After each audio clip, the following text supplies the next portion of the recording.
भजन अनुकूल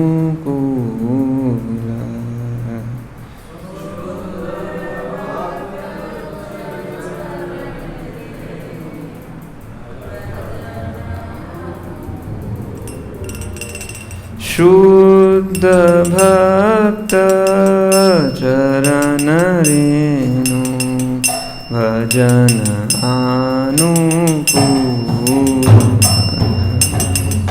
शुद्ध भक्त चरण रेणु भजन अनुकूल भक्त सेवा परम सिद्धि प्रेमलति कर मूला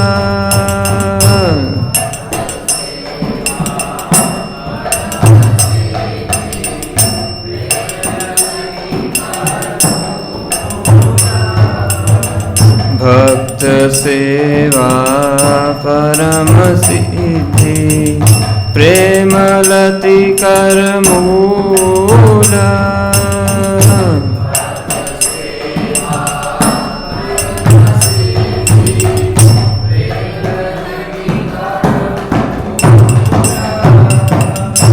माधवती थी भक्ति जननी यतने पालन करी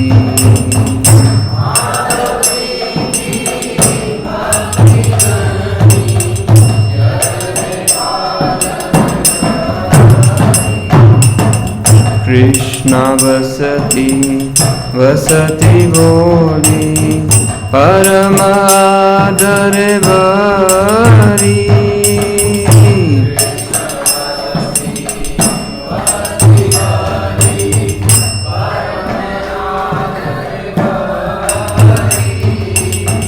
गौर आमर ये सब साने करीला ब्राह्मण रंगे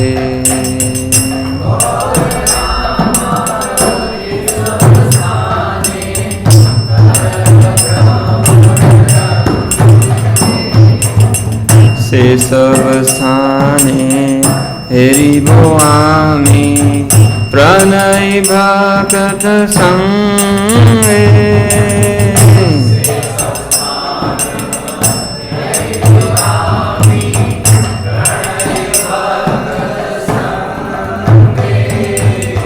मृदंग वाद्य सुनीते मन अवसर सदयाचे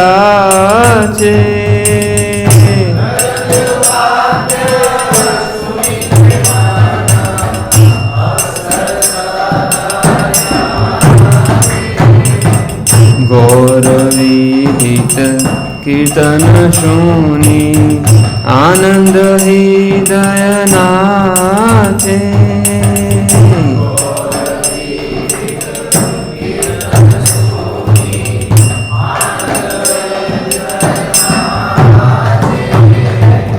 जुगल मूर्ति देखिया मोरा परम आनंद होए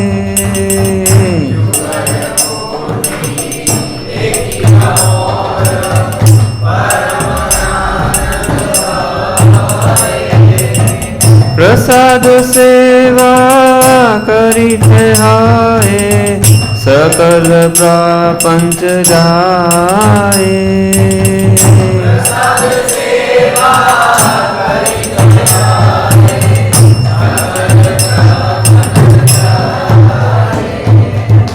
जे दिन गृहे भजन देखी गृहते गोलक भाए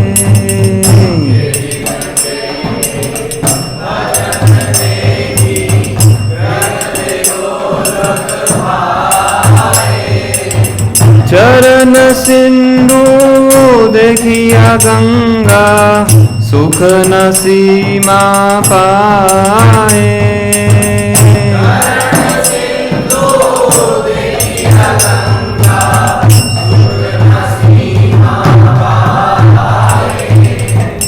तुलसी देखी जुड़ाए प्राण माधव तोष निजानी।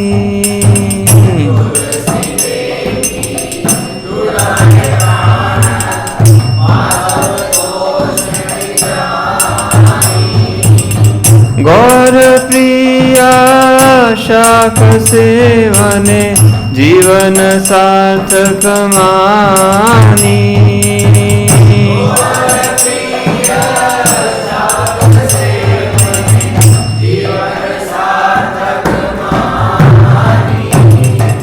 भक्ति विनो कृष्ण भजन अनुकूल पाया।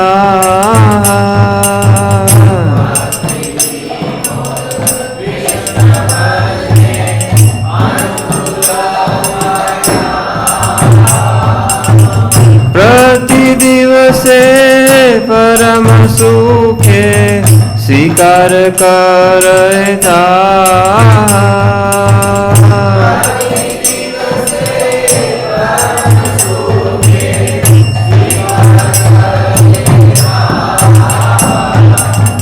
प्रति दिवसे परम सुखे स्वीकार करता।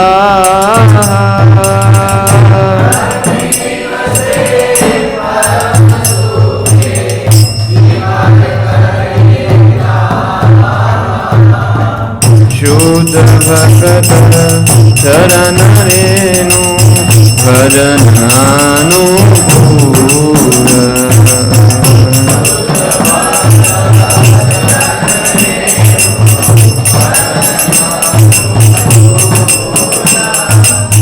भक्त सेवा परम सिद्धि प्रेम रति कर मूल।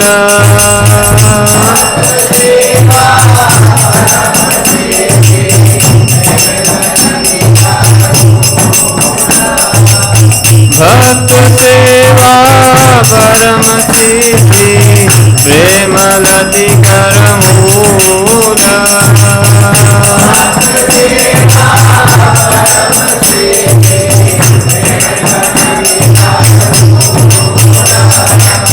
शुद्ध भक्त चरण रेणु भजन अनुकूल।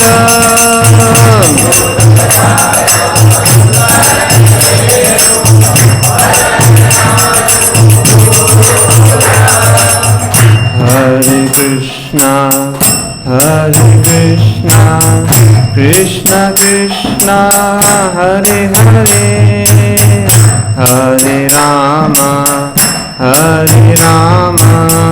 राम राम हरे हरे।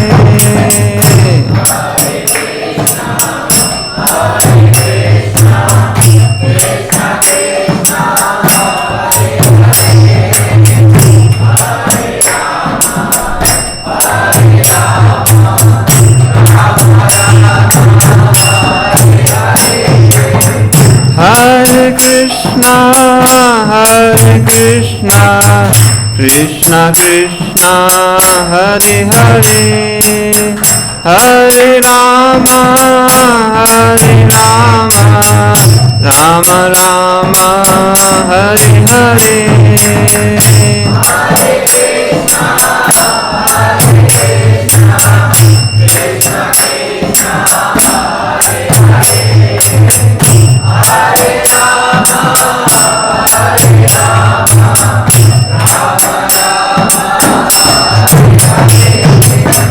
हरे Krishna Krishna Krishna Hare Hare Hare Ram Ram Ram Hare Hare.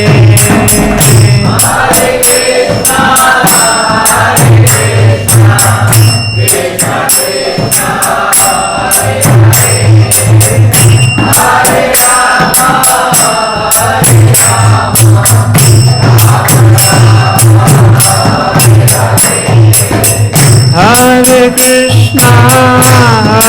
Krishna Krishna Krishna Hare Hare Hare Rama Hare Rama Rama Rama Hare Hare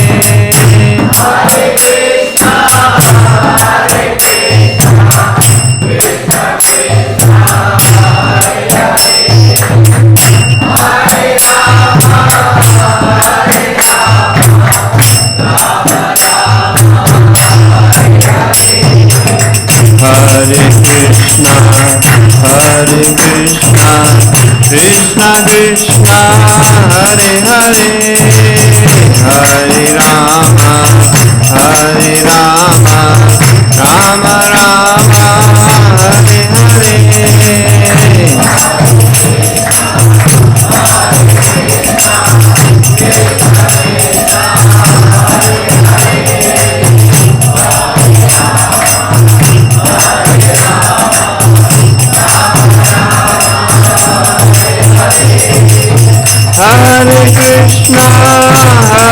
Krishna Krishna Krishna Hare Hare Hare Rama Hare Rama Rama Rama Hare Hare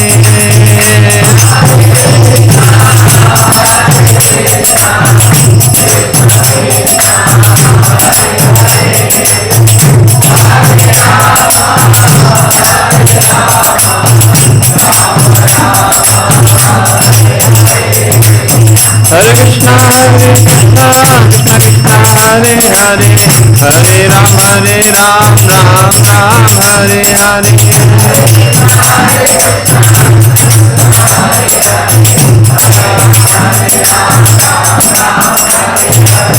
Hare Krishna Krishna Krishna Hare Hare Hare Ram Ram Ram Hare Hare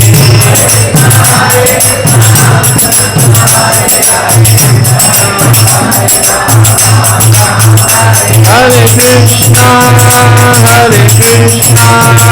Krishna Krishna Hare Hare Hare Rama Hare Rama Rama Rama Hare Hare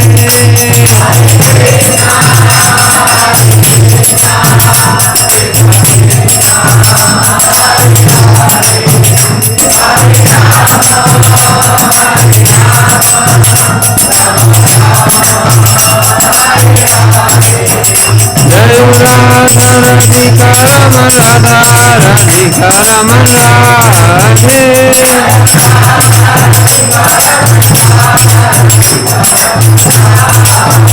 Jai Krishna Balaram Krishna Balaram Krishna Balaram Jai Krishna Balaram Jai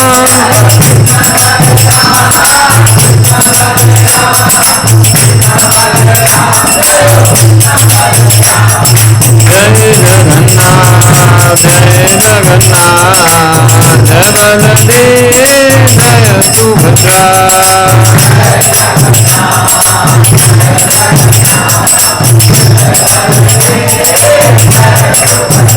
Jai Gaurani Jai Gaurani Jai Gaurani Jai Jai Gaurani Jai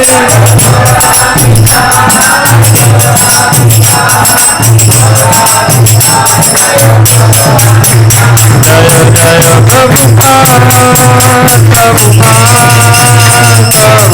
Jaya Jaya Prabhupada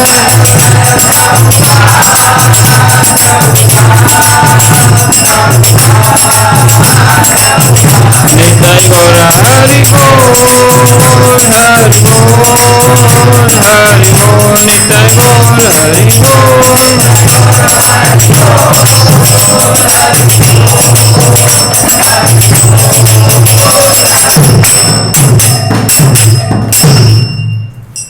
जय विष्णुपाद परमहंस परिष्काचार्य शोषस्य श्री श्रीमद् श्रील भक्तिवेदांत स्वामी प्रभुपाद की। ISKCON संस्थापक आचार्य beauty founder आचार्य जय गुरु श्रील प्रभुपाद की। जय विष्णुपाद परमहंस परिष्काचार्य शोषस्य श्री श्रीमद् श्रील भक्ति सिद्धांत सरस्वती ठाकुर महाराज प्रभुपाद की। अनंत कोटि वैष्णव वृंद की। नाम आचार्य श्री हरिदास ठाकुर की। प्रेम से कहिए श्री कृष्ण चैतन्य प्रभु नित्यानंद श्री अद्वैत गदाधर श्रीवासादि गौर भक्त वृंद की। श्री श्री राधा कृष्ण गो गोपिका श्याम कुंड राधा कुंड गिरि गोवर्धन की। गंगा यमुना माई की। मथुरा वृंदावन धाम की। नवद्वीप मायापुर धाम की। पुरुषोत्तम क्षेत्र जगन्नाथपुरी धाम की। श्री श्री राधाधिकरण भगवान की। श्री श्री कृष्ण राम की। श्री श्री जगन्नाथ बलदेव सुधा महारानी की। श्री श्री गौरताई की। पुरुषोत्तम मास महामहोत्सव की। पद्म काशी महामहोत्सव की। गौ प्रेमानंदे और ग्लोरी सुश्याम लॉर्ड हरे कृष्णा और ग्लोरी सुश्याम लॉर्ड हरे कृष्णा और ग्लोरी सुश्याम लॉर्ड हरे कृष्णा और ग्लोरी श्री श्री गुरु हैं श्री गौरांगा और ग्लोरी श्री शिला प्रभुपाद की जय। ओम नमो भगवते वासुदेवाय।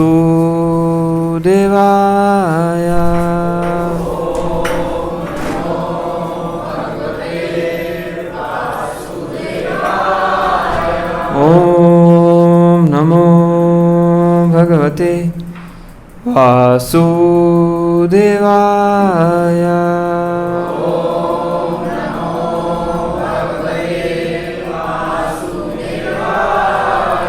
ओम नमो भगवते वासुदेवाय।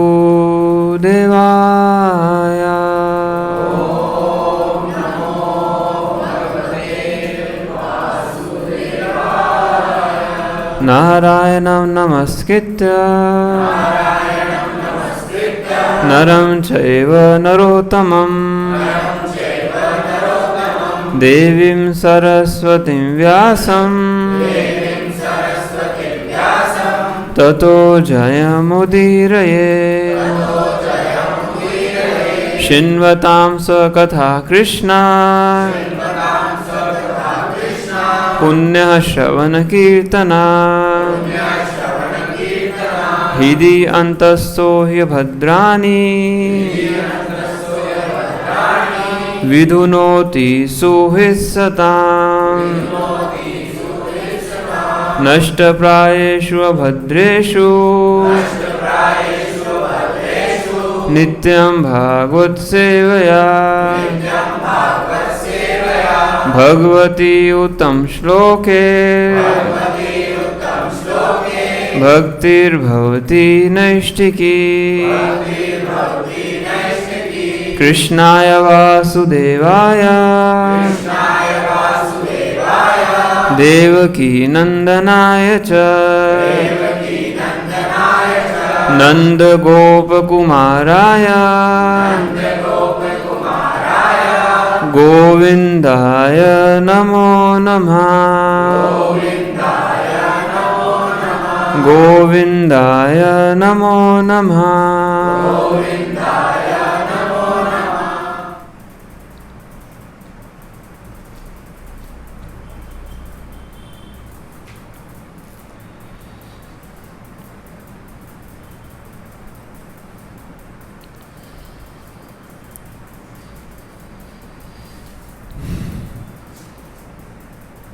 शान्तव्यामास मुनिभिः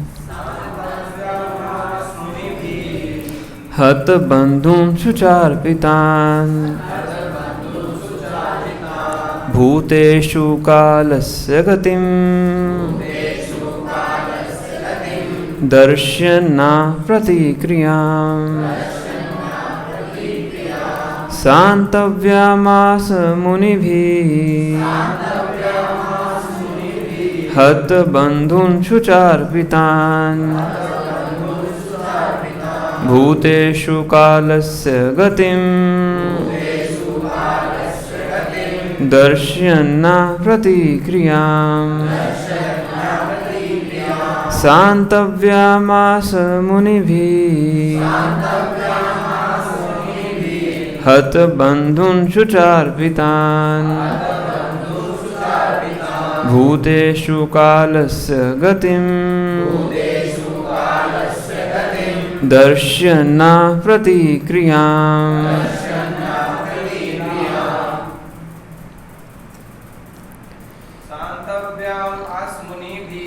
शान्तव्यामास्मुनिभिः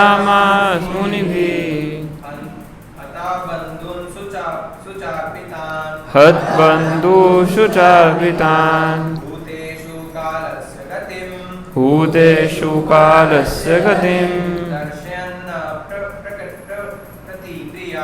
दर्शन् न प्रतिक्रियाम्।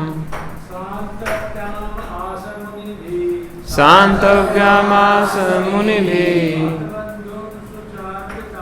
हतबन्धुषु चार्पितान्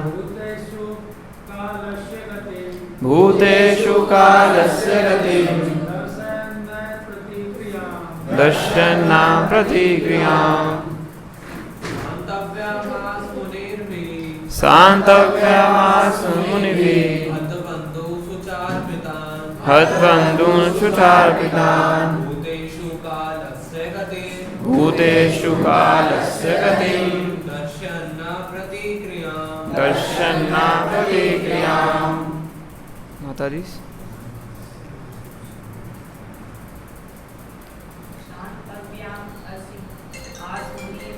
शान्तव्यामास्मुनिभिः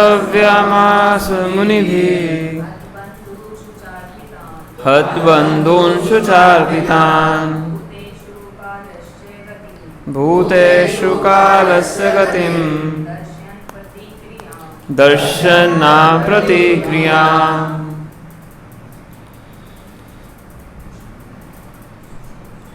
शब्दार्थ अनुवाद एवं तात्पर्य श्रील प्रभुपाद जी के द्वारा श्रील प्रभुपाद की। शान्तव्यामास ढाढ़स बंधाया मुनिभिः वहाँ पर उपस्थित मुनियों समेत हतबंधुन जिनके मित्र तथा संबंधी मारे गए थे शुचार्पितान सभी को धक्का पहुंचा हुआ भूतेषु जीवों पर कालस्य सर्वशक्तिमान के परम नियम की गतिम प्रतिक्रिया दर्शन दिखलाया ना नहीं प्रतिक्रिया उपचार।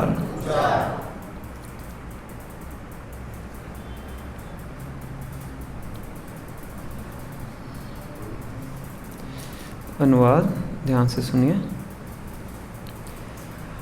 सर्वशक्तिमान के कठोर नियमों तथा जीवों पर उनकी प्रतिक्रियाओं का दृष्टांत देते हुए भगवान श्री कृष्ण तथा सारे मुनियों ने समस्त स्तब्ध एवं शोकार्त जनों को ढाढ़स बंधाया। ढाढ़स बंधाया मतलब सांत्वना दी, ये अलग शब्द है, मेरे पीछे दोहराइए। सर्वशक्तिमान के कठोर नियमों तथा जीवों पर उनकी प्रतिक्रियाओं का दृष्टांत देते हुए भगवान श्री कृष्ण तथा सारे मुनियों ने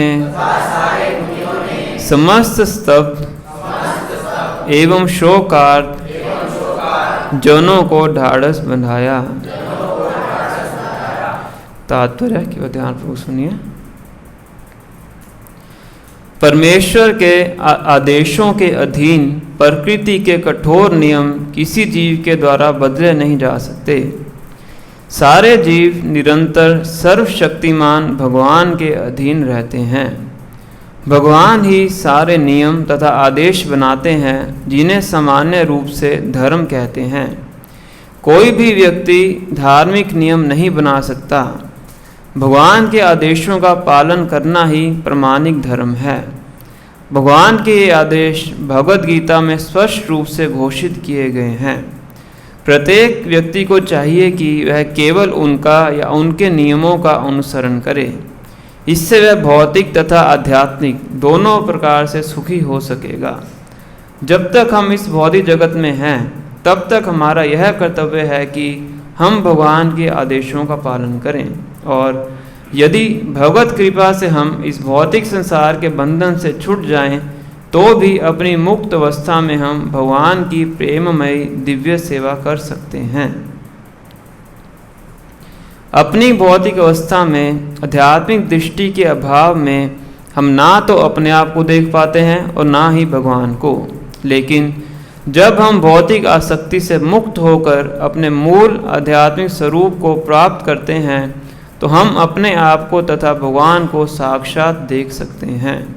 अतएव मुक्ति का अर्थ है जीवन की भौतिक अवधारणा को त्याग कर मूल आध्यात्मिक स्थिति को पुनः धारण करना। इस तरह वह मनुष्य जीवन विशेष रूप से अपने आप को इसी आध्यात्मिक स्वतंत्रता के योग्य बनाने के निमित्त है। दुर्भाग्यवश हम भ्रामक भौतिक शक्ति के वश में होकर कुछ वर्षों के इस क्षणिक जीवन को ही स्थायी मान बैठते हैं और इस तरह से माया द्वारा उत्पन्न छन्न स्वरूप वाले तथाकथित देश, घर, भूमि, संतान, पत्नी, समुदाय, संपत्ति आदि के स्वामित्व से भ्रमित हो जाते हैं। इस तरह हम माया के इशारे पर इस छद्म स्वामित्व की रक्षा के लिए एक दूसरे से लड़ते रहते हैं। आध्यात्मिक ज्ञान के अनुशीलन द्वारा हम यह अनुभव कर सकते हैं कि हमें इस भौतिक साज सामान से कुछ भी लेना देना नहीं है। ऐसा होने पर हम तुरंत भौतिक आसक्ति से मुक्त हो जाते हैं। इस संसार की भ्रांतियों का ऐसा स्पष्टीकरण भगवत भक्तों की संगति से तुरंत हो जाता है, क्योंकि वे मोहग्रस्त हृदय के भीतर दिव्य ध्वनि को प्रविष्ट कराने में सक्षम होते हैं और इस तरह से मनुष्य को समस्त शोक तथा मोह से मुक्त कराने वाले हैं। संक्षेप में यह उन लोगों के लिए सांत्वना है जो जन्म, मृत्यु, जरा तथा व्याधि आदि के रूप में प्रकट होने वाले कठोर भौतिक नियमों के फलों से प्रभावित होते हैं। युद्ध से पीड़ित कुरुवंश के सदस्य मृत्यु की समस्या से शोकातुर थे और भगवान ने उनको ज्ञान के आधार पर ढाढ़स बंधाया। ओम अज्ञानतिमिरन्धस्य ज्ञानाञ्जनशलाकया चक्षुरुन्मीलितं येन तस्मै श्रीगुरुवे नमः। श्रीचैतन्यमनोभीष्टं स्थापितं येन भूतले स्वयं रूपा कदा मह्यं ददाति स्वपदान्तिकं। वन्देऽहं श्रीगुरु श्रीयुतापत्कमलं श्रीगुरून् वैष्णवांश्च रूपं सागरजातं सहगण रघुनाथान्वितं तं सजीवं साद्वैतं सावधूतं परिजनसहितं कृष्णचैतन्यदेवं श्रीराधाकृष्णपादान् सहगण ललिता श्रीविशाखान्वितांश्च। हे कृष्णा करुणा सिंधु दीनबंधु जगत्पते गोपेश गोपिका कांत राधा कांत नमस्तुते। तप्त कांचन गौरांगी राधे वृंदावनेश्वरी वृषभानुसुते देवी प्रणमामि हरिप्रिये। वाञ्छाकल्पतरुभ्यश्च कृपा सिन्धुभ्येव च पतितानां पावनेभ्यो वैष्णवेभ्यो नमो नमः। जय श्री कृष्ण चैतन्य प्रभु नित्यानंद श्री अद्वैत गदाधर श्रीवासादि गौर भक्तवृंद। हरे कृष्णा कृष्णा कृष्णा हरे हरे हरे राम राम राम हरे हरे। नमो विष्णुपादाय कृष्ण पृष्ठाय भूतले श्रीमते भक्ति वेदांत स्वामी निधि नामिने। नमस्ते सारस्वते देवे गौरवाणी प्रचारिणे निर्विशेषा शून्यवादी वाचातरेशतारिणे।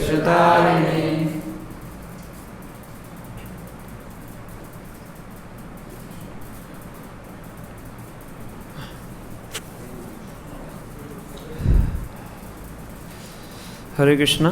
हम आप सबका स्वागत करते हैं हमारी कक्षा में। इसका टेम्परेचर बढ़ा दो, इसका ठंड लग रही है। आप दोनों ना इधर बैठ जाइए, ये माता जी की जगह है।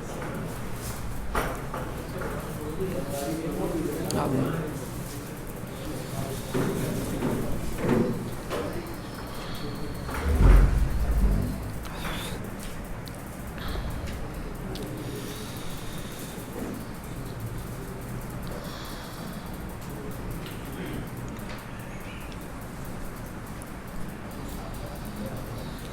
तो आज एकादशी के दिन पे, पावन दिन में आपका हार्दिक स्वागत है। आज के दिन भागवत कथा का विशेष महत्व है, क्योंकि हमने सॉन्ग भी गाया, एकादशी वाला सॉन्ग है। हर एकादशी को ही सॉन्ग सिंग किया जाता है, जो हमने भी गाया था। तो आज 8वां अध्याय हमने शुरू किया है, प्रथम स्कंद का। इस अध्याय का शीर्षक है prayers by queen Kunti and Parikshit saved. Kunti महारानी की प्रार्थनाएं और परीक्षित महाराज की रक्षा, दोनों प्रसंग इसमें चर्चा किए जाएंगे। तो पिछली कक्षा में चर्चा किया था कि किस प्रकार से अर्जुन अश्वत्थामा को पकड़ के ले आते हैं और फिर द्रौपदी के कहने पे और भगवान श्री कृष्ण के कहने पे उनको वहाँ से छोड़ दिया जाता है ना। तो अभी क्योंकि कुरुक्षेत्र का जो युद्ध है वो समाप्त हुआ है, उसके तुरंत बाद की घटना थी कि अश्वत्थामा 5 पुत्रों को मार देते हैं। तो अभी सभी कौरव और पांडव क्या कर रहे हैं, अपने जितने भी मृतक हैं, जितने संबंधियों की मृत्यु हुई है, उन सभी के लिए जो क्रियाक्रम वगैरह होता है, लास्ट राइट्स होते हैं, वो कर रहे हैं, है ना। तो बताया गया कि सभी परिवार के सदस्य मिलके स्त्रियों को आगे रख के गंगा में स्नान करने के लिए जाते हैं, है ना, ताकि जो अपने पितृ हैं जिनकी मृत्यु हुई है उनको पानी तर्पण कर सकें, है ना। तो गंगा का बहुत महत्व है। आज के सॉन्ग में हमने पढ़ा, है ना, चरण सिंधु देखिया गंगा सुख ना सीमा पाए ना। तो गंगा के जल को अमृत के समान कंपेयर किया जाता है ना। तो गंगा के जल में ये पावन करने की शक्ति कहाँ से आई है? गंगा पवित्र है ना, हम सब जाते हैं, हरिद्वार जाते हैं, स्नान करके आते हैं। किसी की मृत्यु भी हो जाती है, उसके बाद भी हरिद्वार जाया जाता है, अस्थियों का विसर्जन भी वहाँ पे किया जाता है ना। तो गंगा के अंदर ऐसी शक्ति कहाँ से प्राप्त हुई कि वो दूषित चीज़ को साफ कर सकती है? हरे कृष्णा।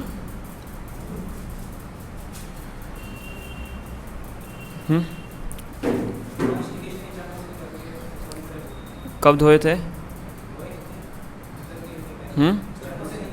चरणों से निकली है। कब धोया था?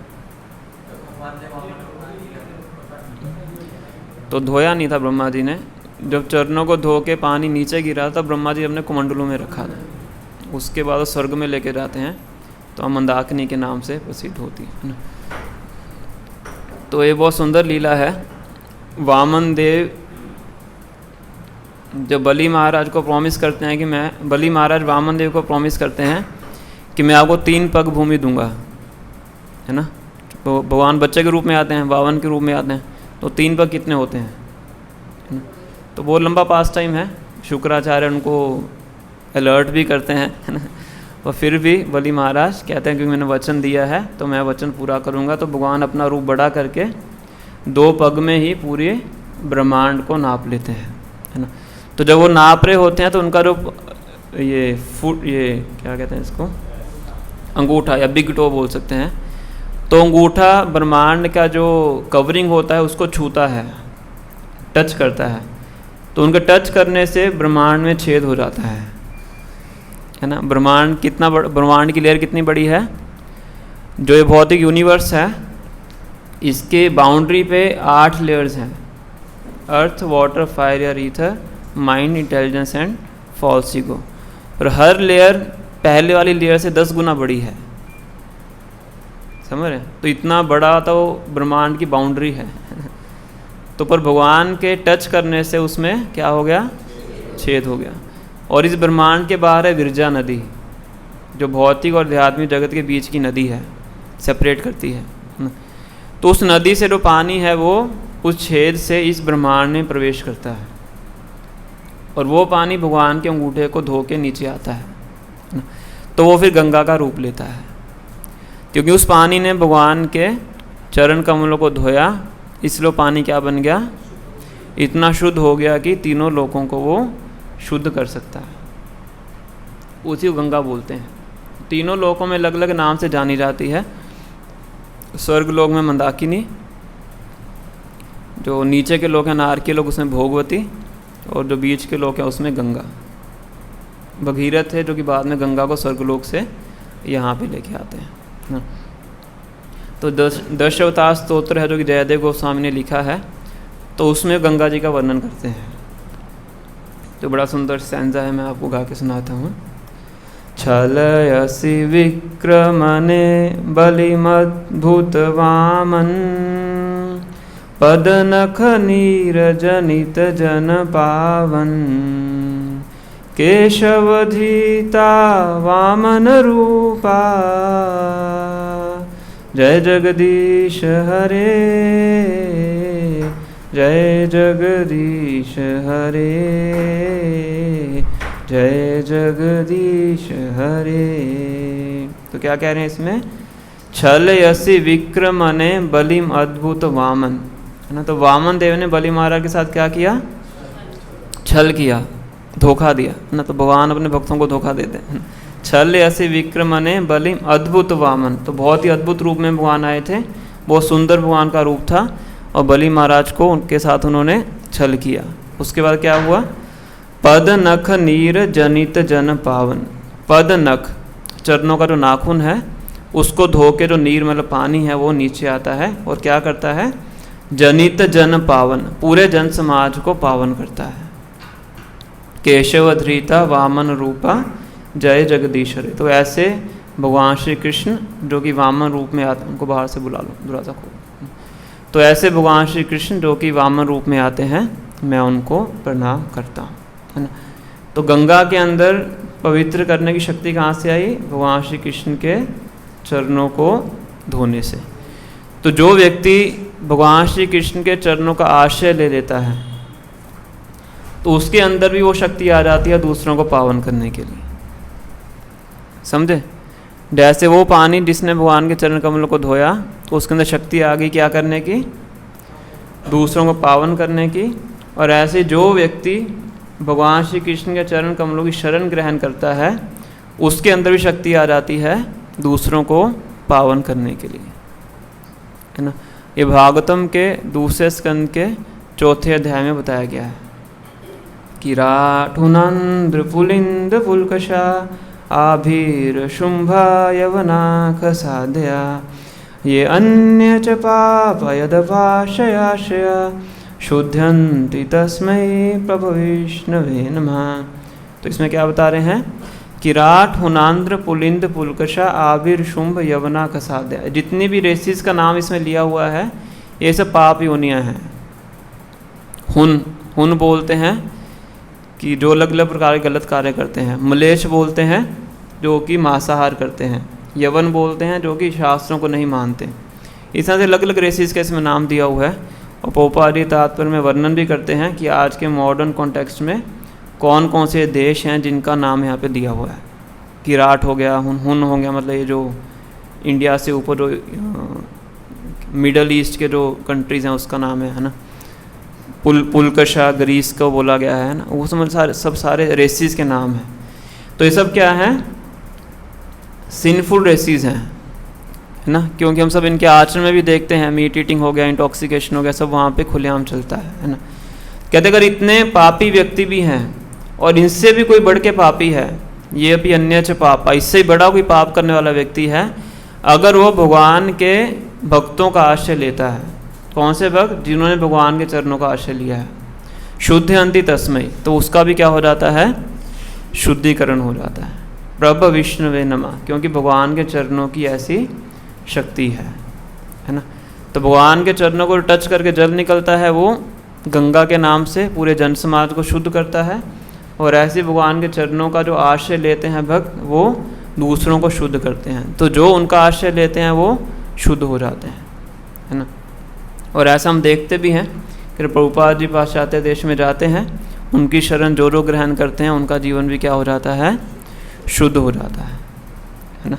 तो ये भगवान के चरणों की महिमा है ना। तो इस प्रकार से गंगा का वर्णन आता है इन श्लोकों के अंदर, और बताया जाता है कि गंगा भगवान के चरणों से निकली है और भगवद गीता भगवान के मुख से निकली है ना। तो भगवान का तो हर अंग क्या है, एक समान है। तो गंगा पवित्र करती है, इसी प्रकार से भगवद गीता है, उसका जो ज्ञान है वो भी सारे समाज को पवित्र करता है, क्योंकि वो भगवान के मुख से निकली है। इसलिए भगवद गीता को गंगा के समान ही समझा जाता है।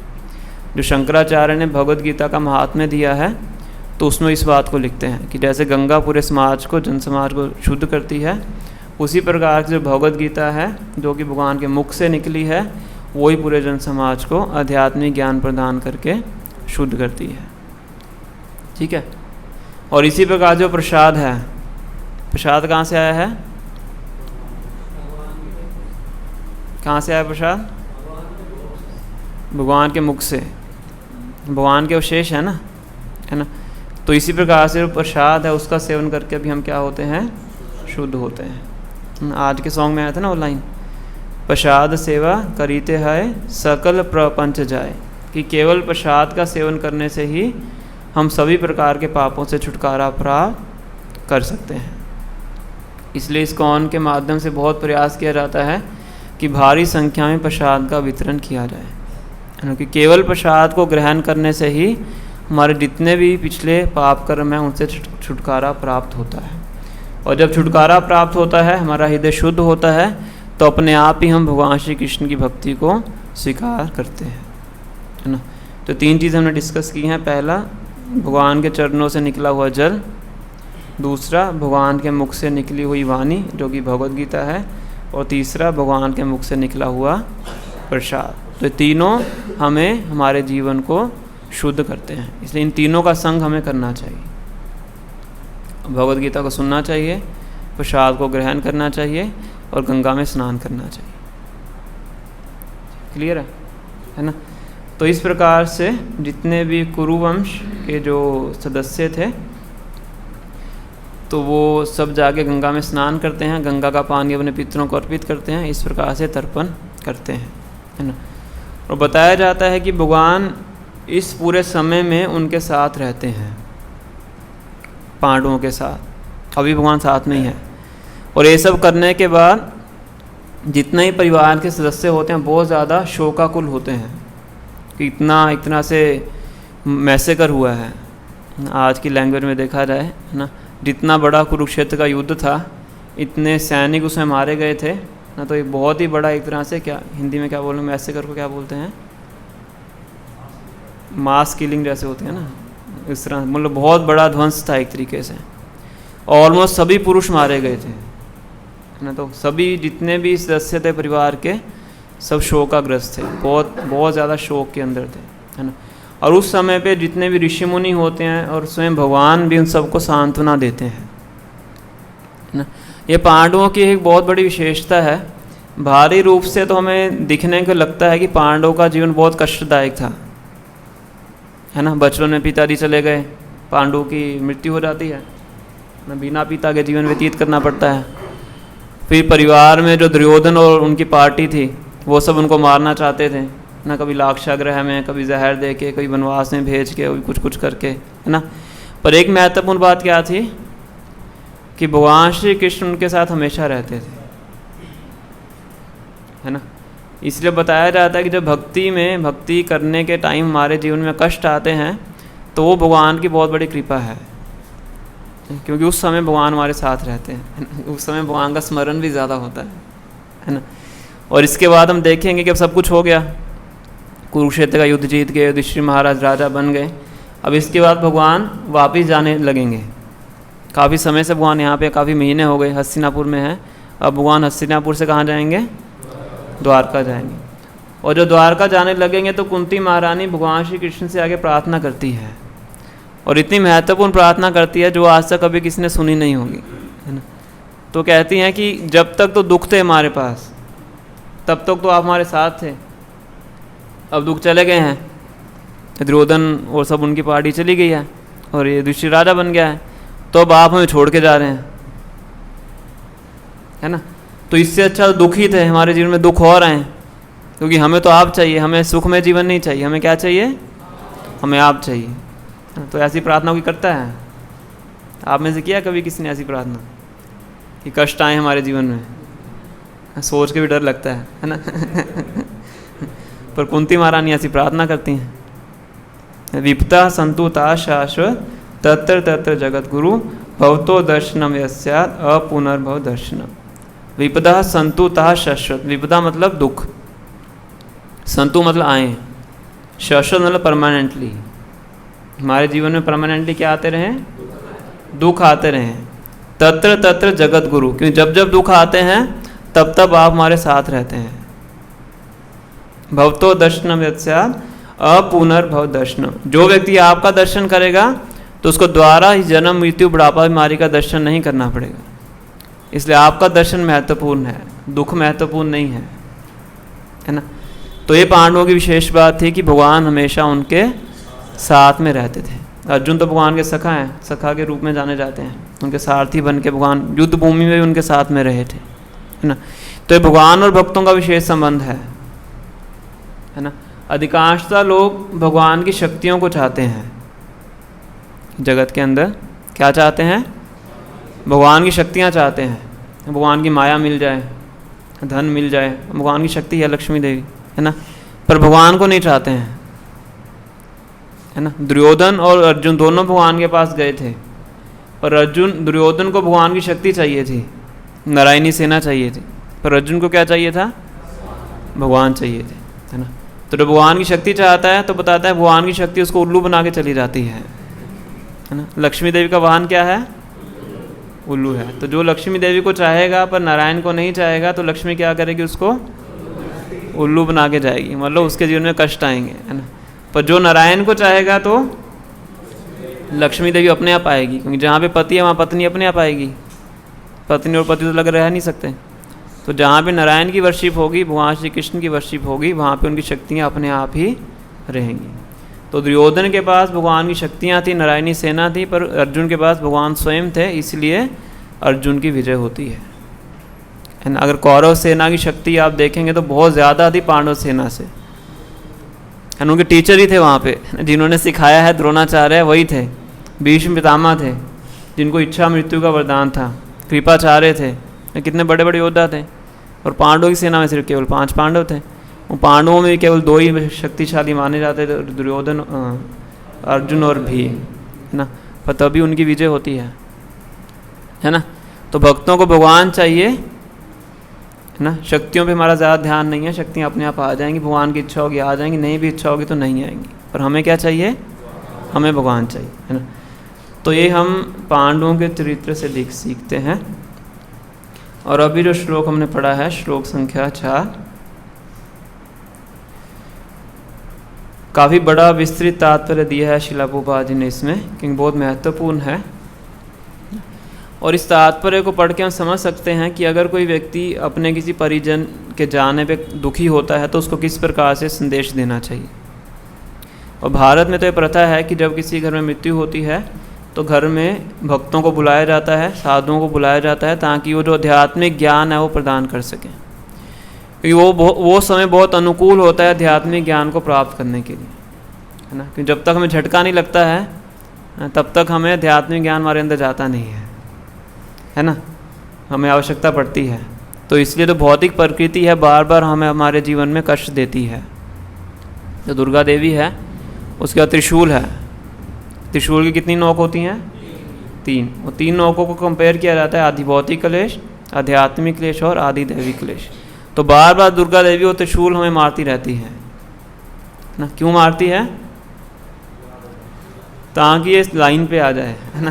अभी ये लाइन पे नहीं है ना, आध्यात्मिक ज्ञान को समझे और यहाँ से बाहर निकल के आध्यात्मिक जगत में जाए, ये दुर्गा देवी का कार्य है ना। तो जब हम कष्ट में होते हैं तो बहुत अच्छा समय होता है आध्यात्मिक ज्ञान को ग्रहण करने के लिए, और हम देखते भी हैं। इसको बोला जाता है शमशान वैराग्य, कि जब कोई व्यक्ति शमशान में जाता है तो उसके पास थोड़ा सा वैराग्य आता है कि नहीं, आप सबका अनुभव है। आप तो शायद नहीं गए होंगे, तो जो गए होंगे उनको पता है है ना, कि जब कोई किसी को जलता हुआ देखते हैं तो हम भी सोचते हैं कि चलो एक दिन हमें भी जल जाना है ना। क्या फ़ायदा है सब इतना धन इकट्ठा करने का, क्या फ़ायदा लड़ाई झगड़ा करने का, सब कुछ नष्ट हो जाएगा, जल के राख हो जाएगा, है ना। चलो भगवान का भजन करते हैं। इसको बोलते हैं शमशान वैराग्य, है ना। वो तब तक ही रहता है जब तक व्यक्ति शमशान में होता है ना। शमशान के गेट से बाहर निकलेगा फिर सब भूल जाता है, पर कुछ समय के लिए तो वैराग्य आता है, क्योंकि ऐसी परिस्थितियां हमें सोचने में मजबूर कर देती हैं कि इस भौतिक देह के आगे भी कुछ है ना। तो इसलिए इस पॉइंट पे जितने भी ऋषि मुनि थे एवं भगवान श्री कृष्ण भी थे, वो भी सभी जो परिवार के सदस्य थे उनको सांत्वना देते हैं ना। भगवान भगवद गीता के दूसरे अध्याय में बताते हैं, जातस्य ही ध्रुवो मृत्यु ध्रुवम जन्म मृतस्य च तस्मात् त्वम अपरिहार्थे नातम शोचितुम अर्हसि। कि हे अर्जुन, इस बात को जान लो कि जिसका जन्म हुआ है निश्चित रूप से उसकी मृत्यु होगी। जातस्य ही ध्रुवो मृत्यु, ध्रुवो मतलब ये सत्य है कि जिसका जन्म हुआ उसकी मृत्यु भी होगी। ध्रुवम जन्म मृतस्य च, और जिसकी मृत्यु हुई है उसका जन्म भी होगा। ये दोनों क्या हैं? सत्य हैं, ये बदलने वाले नहीं हैं। तस्मात्, इसलिए तस्मात् त्वम अपरिहार्थे, इसलिए तुम अपने कर्तव्य से पीछे मत हटो। ना तुम शोचितुम हरसि, और शोक मत करो, क्योंकि अर्जुन शोक कर रहे थे, है ना। तो यही चीज़ यहाँ पे प्रभुपाद तात्पर्य में बता रहे हैं। The stringent laws of material nature cannot be altered by any living entity। जो प्रकृति के कठोर नियम हैं किसी भी व्यक्ति के द्वारा बदले नहीं जा सकते, है ना। ऐसा नहीं कि हमारे शोक करने पे, हमारे दुख करने पे कि वो नियम बदल जाएंगे, वो नियम बदलने वाले नहीं हैं। जिसका जन्म हुआ उसकी मृत्यु निश्चित रूप से होगी ही होगी। इसलिए धीर व्यक्ति है कभी भी मृत्यु आने पे परेशान नहीं होता है। धीरस तत्र न मुह्यति, शरीर के बदलाव पे कभी भी विचलित नहीं होता है, क्योंकि उसको इस बात का ज्ञान है कि ये तो सत्य है, तो होना ही है। अभी नहीं होगा तो 5 साल के बाद हो जाएगा, 5 साल के बाद नहीं होगा 10 साल के बाद हो जाएगा, तो होना ही है, रोक नहीं सकते इसको, है ना। तो श्रीमद् भागवतम के 7वें स्कंद में कथा आती है कि जब हिरण्याक्ष का वध हो जाता है, पता ना हिरण्याक्ष किन्होंने मारा था? हिरण्याक्ष को वरादेव ने, नरसिंह ने हिरण्यकश्यपु को मारा था। तो हिरण्याक्ष के भाई थे हिरण्यकश्यपु। तो हिरण्याक्ष की पत्नी बच्चे बहुत रो रहे थे उनके मरने के बाद, तो हिरण्यकश्यपु उनको संदेश देते हैं। तो हिरण्यकश्यपु को भी आध्यात्मिक ज्ञान था, तो आत्मा और शरीर का उनको ज्ञान देते हैं। तो उसमें एक स्टोरी सुनाते हैं हिरण्यकश्यपु उनको समझाने के लिए कि एक राजा था, उसकी किसी लड़ाई वगैरह में मृत्यु हो जाती है, तो उसकी पत्नियां बहुत विलाप करती हैं। 5-6 पत्नियां होती हैं, तो उसके शरीर को पकड़ के बहुत ज़्यादा रोती हैं और शरीर को छोड़ती नहीं हैं दाह संस्कार करने के लिए। इतना जोर से चिल्लाती हैं, बताया जाता है कि उनकी आवाज़ यमलोक तक पहुंच जाती है। यमराज तक पहुंच जाती है। यमराज को कोसते हैं लोग जब मृत्यु हो जाती है। तो यमराज जी छोटे बच्चे बन के आते हैं वहाँ पे। ये छोटे बच्चे, बताया जाता है कि छोटे बच्चे और बूढ़े कुछ भी बोल सकते हैं, उनकी बात का कोई बुरा नहीं मानता है ना। तो छोटे बच्चे थे, तो छोटे बच्चे बन के वहाँ पे आ जाते हैं, उनको समझाते हैं कि क्या तुम फालतू की बातों पे रो रहे हो ना, तो और ज़्यादा रोना शुरू कर देते हैं, फालतू की बातें बोल रहे हैं, है ना। तो उनको फिर एक और कहानी सुनाते हैं। यमराज जी बच्चे के रूप में उन स्त्रियों को कहानी सुनाते हैं कि 2 पक्षी थे, मतलब पति पत्नी थे, पुरुष और स्त्री, और एक डाली के ऊपर बैठे हुए थे, उनके बच्चे भी थे छोटे से। तो बड़े आनंद में थे, परिवार पूरा चल रहा था, पति है, पत्नी है, बच्चे हैं, आराम से अपना जीवन व्यतीत कर रहे थे, आराम से बातें कर रहे थे। तो उसी दौरान क्या होता है कि एक पेड़ के पीछे शिकारी छुपा होता है। तो शिकारी निकलता है और जो मादा पक्षी होता है उसको मार के नीचे गिरा देता है ना। तो जो पुरुष पक्षी होता है बहुत ज़्यादा विलाप करता है, क्योंकि नीचे शरीर छोड़ दिया उसने, उसकी मृत्यु हो गई। तो बहुत ज़ोर से विलाप करता है। विलाप करते करते क्या होता है, शिकारी आता है, दूसरा तीर उठाता है और उसको ही मार देता है ना। तो इसे क्या शिक्षा दे रहा है वो छोटा बच्चा उन स्त्रियों को, बताइए। हाँ, कि आपकी मृत्यु भी ज़्यादा दूर नहीं है। तुम इसकी मृत्यु पे शोक कर रहे हो, पर तुम्हें यह नहीं पता कि तुम्हारी मृत्यु भी क्या है, बहुत पास में है ना। तुम्हारे शोक करने से जीवित होने वाला नहीं है, ये तो प्रकृति का नियम है। और ये भी प्रकृति का नियम है कि तुम्हारी मृत्यु भी आने वाली है। तो जितना समय तुम्हारे पास बचा है उतने समय को तुम भगवान की भक्ति करने में उपयोग करो। कुछ नहीं पता तुम्हारी मृत्यु कब आ जाए, है ना। हम में से किसी को नहीं पता मृत्यु कब आ जाए। तो जितना समय है तब तक क्या करना चाहिए, भगवान की भक्ति करने का प्रयास करना चाहिए। क्यों करना चाहिए, क्यों करें भक्ति? ताकि चक्कर से छुटकारा प्राप्त हो जाए। अब तक पता नहीं कितनी बार जन्म लिया है, कितनी बार मृत्यु ली है, कितनी बार बुढ़ापा आया है, कितनी बार बीमारी आई है, इसको आप काउंट भी नहीं कर सकते। कितने माता पिता आपने ग्रहण किए हैं, कितने बच्चे आपने पैदा किए हैं, कुछ हमें पता नहीं है। कितनी योनियों में भ्रमण किया है, और हर जन्म में हम यही सोचते हैं कि ये मेरे बच्चे हैं, ये मेरा पति है, ये मेरे माता हैं, ये मेरे पिता हैं, है ना। हर जन्म में यही सोचते हैं। तो अगर हम भगवान की भक्ति करेंगे तो इसको बोलते हैं इल्यूशन। इस भ्रम को पार करके हम भगवान के धाम को वापस जा सकते हैं। तो ये सारा जो महत्वपूर्ण संदेश है प्रभुपाद इस तात्पर्य में हमें प्रदान कर रहे हैं कि ये सारे प्रकृति के नियम हैं, और नियम बनाए किसने हैं? भगवान ने बनाए हैं। किसके माध्यम से? भौतिक प्रकृति के माध्यम से बनाए हैं, है ना। तो भगवान के द्वारा बनाए गए नियम ही भगवान के द्वारा बनाए गए नियम ही धर्म है। कोई भी व्यक्ति अपने द्वारा धर्म का निर्माण नहीं कर सकता है ना। शास्त्र में बताया गया है धर्मम तो साक्षात भगवत प्रणीतम।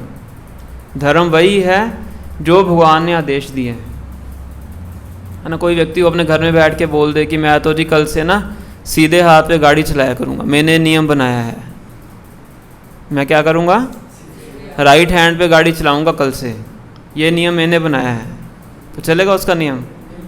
नहीं चलेगा। क्यों नहीं चलेगा? क्योंकि नियम सरकार का चलता है, सरकार के पास अथॉरिटी है नियम बनाने की।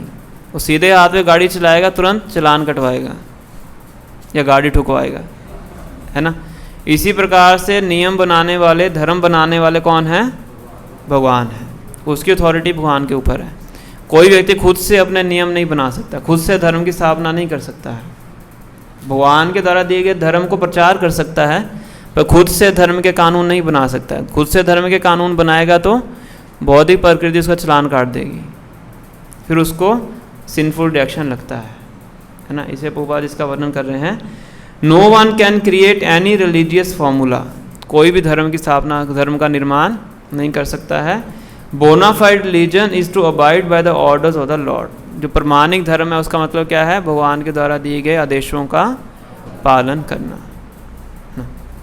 इसलिए हर किसी को भगवान के द्वारा दिए गए आदेशों का पालन करना चाहिए, जिसके भौतिक और आध्यात्मिक रूप से, दोनों रूप से वो प्रसन्न रह सकता है।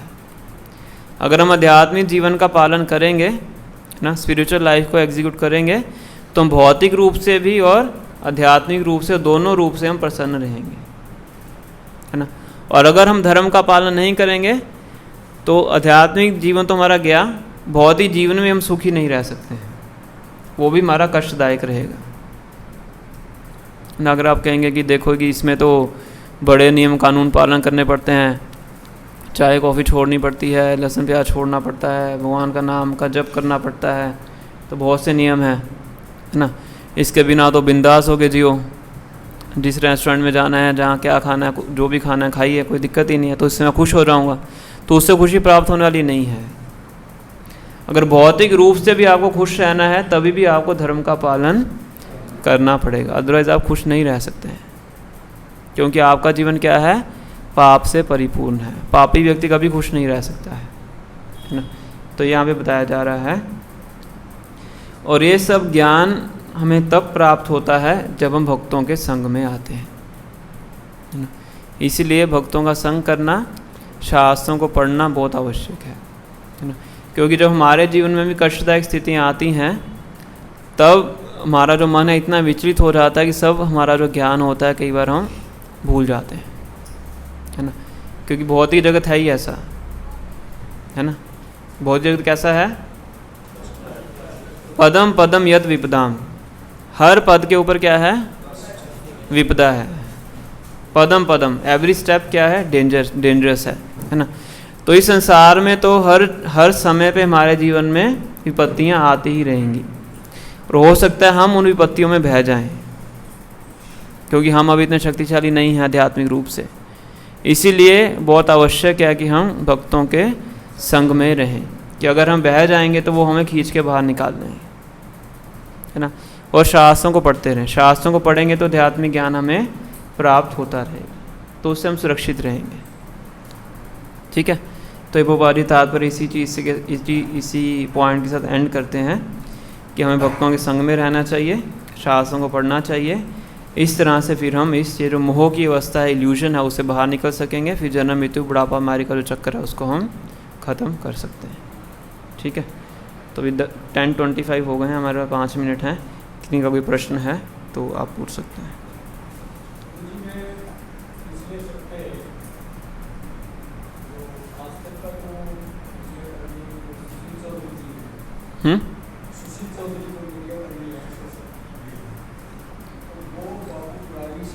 दो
तो पहली बात तो अगर हम कोई भागवतम क्लास में प्रश्न पूछते हैं तो हमें नाम नहीं लेना चाहिए, है ना, तो वो ठीक नहीं है ना। आप जो सिद्धांत का प्रश्न होता है उस सिद्धांत के प्रश्न को पूछ सकते हैं। पहली बात तो इसको हमें समझना चाहिए। दूसरा ये है, मुझे अब पता नहीं किन के बारे में बात कर रहे हैं, तो मैं जनरल वे में आपके प्रश्न का उत्तर देता हूँ, है ना। तो जो भक्त होते हैं वो मुक्ति प्राप्त नहीं करना चाहते, है ना। जो ज्ञानी होते हैं वो मुक्ति चाहते हैं, है ना। ज्ञानी मुक्ति क्यों चाहते हैं? क्योंकि वो इस संसार के कष्टों से छुटकारा प्राप्त करना चाहते हैं, जन्म मृत्यु बुढ़ापा बीमारी, है ना। पर जो भक्त होते हैं उनका जीवन ही मुक्ति का जीवन होता है, क्योंकि उनका लक्ष्य होता है भगवान की सेवा करना, है ना। इसलिए भक्तों की मुक्ति की परिभाषा क्या होती है? मुक्ति हित्वा अन्यथा रूपम स्वरूपेन व्यवस्थिति, कि मुक्ति का अर्थ है कि अपने स्वरूप में स्थित हो जाना, है ना। हमारा स्वरूप क्या है? जीवेर स्वरूप है कृष्ण नित्य दास, ये हमारा स्वरूप है। तो इस स्वरूप में स्थित हो जाना ही क्या है? मुक्ति है, मतलब भगवान श्री कृष्ण की सेवा करना।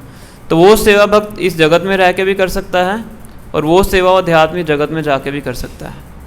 तो इसलिए कई बार देखा जाता है कि जो भक्त है आध्यात्मिक जगत में जाने की बात करता है या अभिलाषा करता है तो भी एक ही बात है, और कई बार भक्त होते हैं वो इसी जगत में रह के प्रचार करने की अभिलाषा करते हैं, है ना, कि वो यहाँ पे रह के सेवा करना चाहते हैं, कोई वहाँ पे जाके सेवा करना चाहता है। तो अल्टीमेटली वो वही करना चाहते हैं कि जो भगवान उनसे चाहते हैं, है ना। तो इसीलिए दोनों ही मुक्ति की अवस्था है। ब्रह्म ज्योति में लीन होना वो वैष्णवों के लिए मुक्ति नहीं है, ज्ञानियों के लिए वो मुक्ति है। वैष्णव बल्कि उसको नरक के समान मानते हैं, कैवल्य नरकायते, कि जो ब्रह्म ज्योति में लीन हो जाना, जन्म मृत्यु बुढ़ापा बीमारी से छुटकारा प्राप्त कर लेना, वो नरक के समान है। हम ब्रह्म ज्योति नहीं चाहते, हम क्या चाहते हैं? मम जन्मनि जन्मनि ईश्वरे भवतार भक्ति हेतु की त्वयि, कि जन्म आफ्टर जन्म, बर्थ आफ्टर बर्थ मुझे क्या हो? आपकी भक्ति प्राप्त हो। तो बर्थ आफ्टर बर्थ का मतलब क्या हो गया?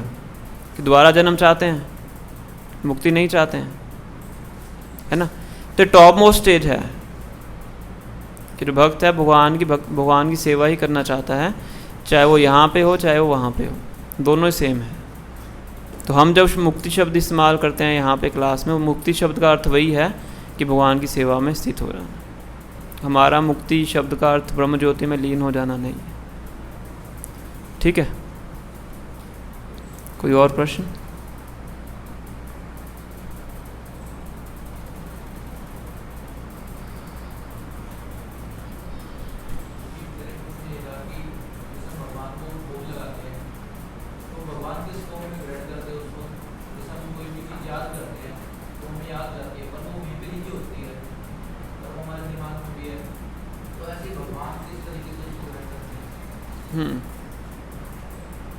तो भगवान का जो दिव्य देह है बिल्कुल आध्यात्मिक है ना, हमारी तरह नहीं है। हम अपने शरीर से एक इंद्री से एक ही कार्य कर सकते हैं। अगर हमें खाना है तो मुंह से ही खाना पड़ेगा, है ना, नाक से नहीं खा सकते आप। वो अलग बात है अगर पाइप वगैरह डाल दें आप, डॉक्टर डाल देते हैं, है ना, पर नाक से आप नहीं खा सकते, कान से नहीं खा सकते, है ना। पर भगवान की हर इंद्री बाकी सब इंद्रियों का कार्य कर सकती है। तो भगवान देख के भी खा सकते हैं, है ना, भगवान स्मेल करके भी खा सकते हैं, इस तरीके से।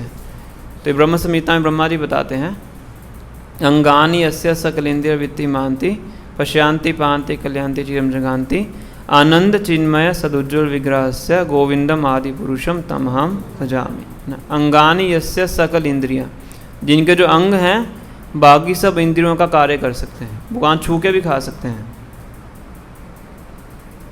है ना। तो भगवान कैसे खाते हैं वो उन्हीं को पता है, उनकी इच्छा है।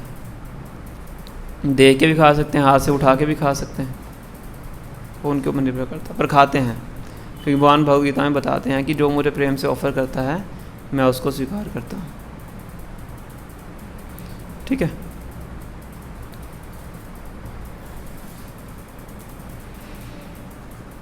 श्री श्री राधाधिकरण भगवान की जय, श्री श्री कृष्ण बलराम की जय, श्री श्री जगन्नाथ बलदेव सुभद्रा महारानी की जय, श्री श्री गौर निताई की जय, गुरु शिला प्रभुपाद की जय, गौर प्रेमानंदे हरि हरि बोल। हरे कृष्णा कृष्णा कृष्णा हरे हरे, हरे राम राम राम हरे हरे।